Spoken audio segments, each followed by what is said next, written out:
Surviving a high-rise elevator freefall or entrapment. The thought of being trapped in a plummeting elevator or stuck between floors in a high-rise building is enough to make anyone's heart race. While these situations are extremely rare thanks to modern safety technology, understanding how to respond could make the difference between life and death in an emergency. This guide provides essential knowledge about elevator emergencies, combining scientific principles with practical steps that can help you survive even the most extreme scenarios. Elevator falls. Fact versus fiction.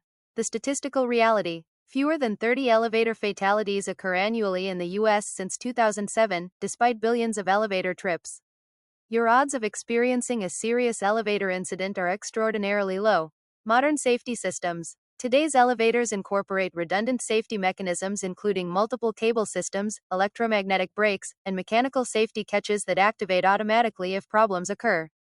True free falls are extremely rare. The dramatic elevator plunge depicted in movies almost never happens in real life. Most elevator emergencies involve entrapments, slow descents, or partial drops, not uncontrolled free falls. How elevators are made safe. Multiple fail-safe systems. Note: most elevators use 4 to 8 steel cables, each capable of supporting the entire car. Note: electromagnetic brakes automatically engage if power is lost. Note: speed governors trigger mechanical safeties if descent becomes too rapid. Note: counterweight systems provide balanced operation. Emergency backups. Note: battery-powered emergency lighting activates automatically. Note: communication systems connect to 24/7 monitoring centers. Note: buffer systems at the bottom of shafts absorb impact energy. Note: regular inspections and maintenance prevent failures. These systems work together to ensure that even if one safety mechanism fails, others will prevent catastrophic accidents. Modern elevators are designed with a defense in depth approach that makes true free falls virtually impossible. The science of impact in a freefall. Terminal velocity limitation. A falling elevator creates an air cushion effect in the shaft, limiting maximum speed. Unlike free-falling objects, elevators can't accelerate indefinitely due to air resistance and friction with guide rails. Deceleration force. The human body can survive high speeds, it's the sudden stop that causes injury. The key survival factor is spreading the deceleration force over a longer time period and distributing impact across your body. Force distribution. The physics principle F equals ma, force equals mass times acceleration, explains why positioning yourself correctly during impact can significantly reduce injury by distributing force across a larger surface area. 3 steps to survive a falling elevator. Step 1. Lie flat on your back. Immediately move to the center of the elevator and lie flat on your back, spreading your body out as much as possible. This position distributes impact force across your entire body rather than concentrating it in your legs or spine. Step 2. Protect head and neck. Cross your arms over your chest or use them to shield your head. If you have a jacket, bag, or other soft object, place it under your head for protection. Your brain and spine are most vulnerable to impact injuries. Step 3. Control your breathing. Take slow, deep breaths to remain calm and oxygenate your body. This helps prevent panic, reduces muscle tension, and prepares your body to better absorb the impact. Focus on exhaling fully before each breath. What not to do during a freefall. Dangerous myths that can increase injury risk. Don't try to jump before impact. The physics don't work in your favor. Jumping just before impact only provides a minimal reduction in velocity, 2 to 3 miles per hour at best, while greatly increasing the risk of leg fractures, spinal compression, and head injuries from hitting the ceiling. Don't stand with knees bent. Standing concentrates all impact force through your legs and spine, dramatically increasing the risk of catastrophic injury. Your leg bones can shatter and drive upward into vital organs, causing fatal internal injuries. Don't grip handrails or walls. Holding onto elevator fixtures creates fulcrum points that can tear muscles, dislocate joints, or cause your body to whip around during impact. Keep your body free and flat to absorb forces evenly. After the fall. Surviving the aftermath.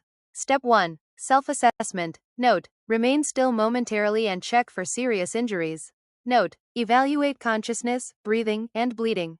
Note: move extremities carefully to assess mobility. Step 2. Provide first aid. Note: apply pressure to bleeding wounds. Note: stabilize obvious fractures. Note: avoid moving anyone with neck, back pain.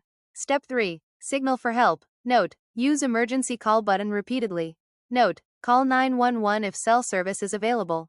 Note: make noise to attract attention. Step number 4. Conserve resources. Note: minimize movement to preserve energy. Note: use phone sparingly to save battery. Note: ration any available water. Entrapment without a fall. What to do?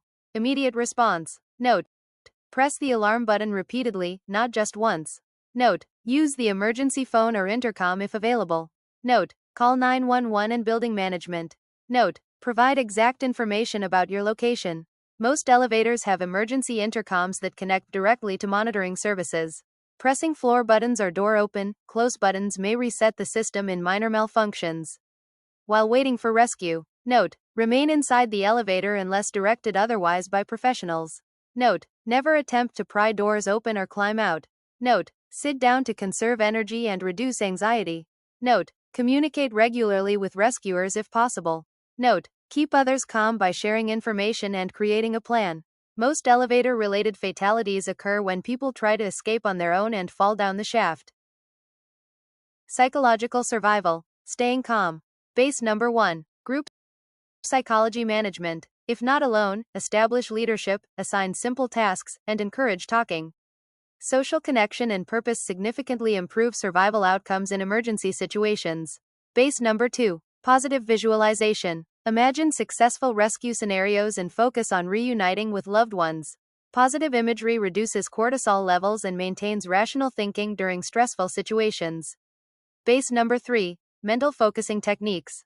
Count backward from 100, recite song lyrics, or name items in categories. These activities engage your prefrontal cortex, reducing amygdala activity and preventing panic responses. Base number 4. Deep breathing techniques. Use the 4-7-8 method. Inhale for 4 seconds, hold for 7 seconds, exhale for 8 seconds. This activates your parasympathetic nervous system and reduces stress hormones.